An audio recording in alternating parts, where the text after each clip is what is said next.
Hi, in this video, we are going to take a look at a case study where Susie, a hypothetical person, will be inheriting $500,000 from her grandparents. She is thinking of investing them.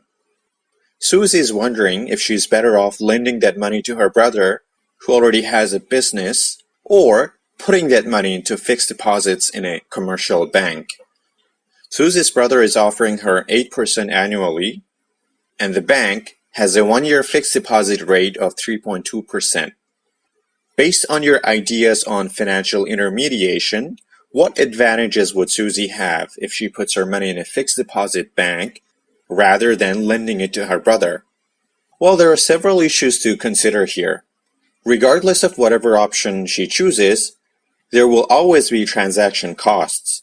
In fact, every single time somebody opens a bank account, or any account with a financial institution, or takes out a loan, there are many documentations that need to be filled out, a lot of paperwork that needs to be carried out. Contracts have to be signed. These involve large legal fees, stamp fees, and other duties.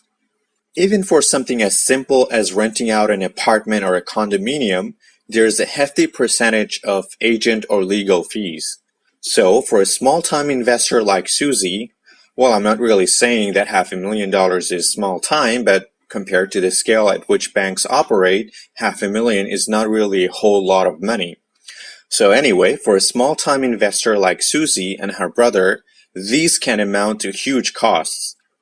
But because financial institutions operate on a massive scale, think of economies of scale. If you're not familiar with that, try to do a small Google search.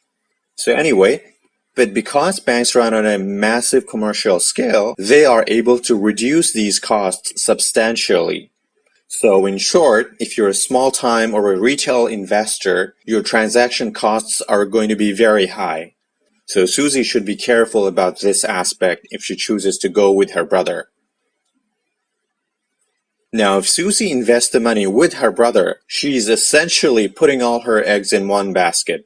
She's exposed to the brother's business risk and business profitability 100%. Being a small investor, Susie does not have the resources or the expertise to spread out that single risk by dividing her capital into smaller chunks and then investing those money to deserving, reliable, credible business people or entrepreneurs in the economy.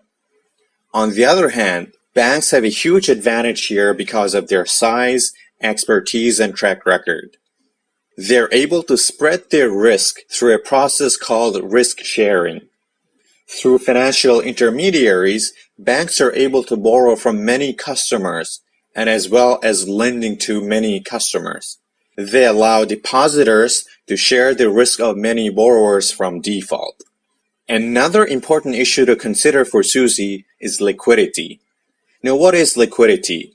Liquidity is the ability to convert an asset or an investment into cash relatively quickly and without losing out on money, without depreciation in the liquidation amount. So imagine after 3 months of lending that money, Susie wants to take out some of that amount or maybe even the entire amount. This poses many problems to her brother. What is the guarantee that her brother will be able to honor this request? Maybe he already invested all of that amount. Maybe he cannot generate enough cash on a quick notice in that particular month to pay back his sister.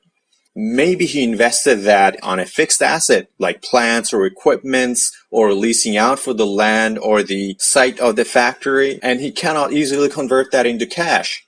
If that is the case, Susie would get stuck at this point.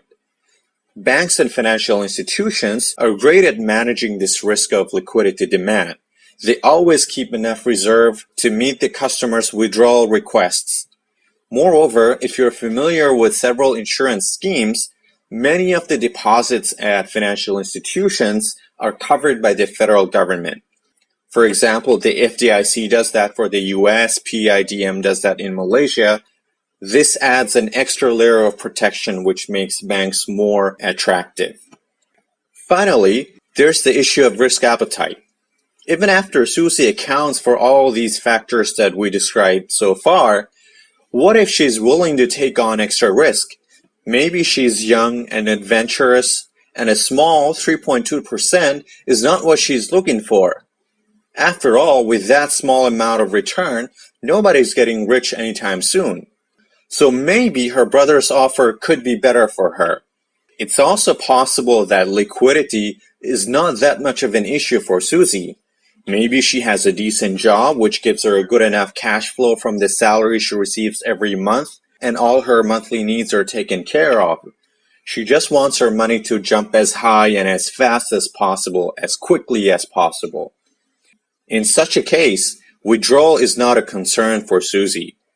So in those cases, maybe Susie's brother and his business is more of an attractive choice. But of course, this same situation is probably unlikely for a 55-year-old government official who is about to get into retirement. This person will probably want a safe, secure, steady, and confident stream of returns. For a client like that, a fixed deposit at a bank is much safer. Therefore, the ultimate answer to this question depends on the risk profile, risk appetite, and risk tolerance of the person in question. There is no one-size-fits-all answer, so you could choose either way. Nevertheless, regardless of which answer you choose, be careful to back your answer up with solid reasoning using some of the factors that we have discussed so far, or maybe you can even add more reasons which you think will help your case. Okay, so that's been a brief discussion on this case study on Susie's investment decisions. I'll see you in the next video. Thank you.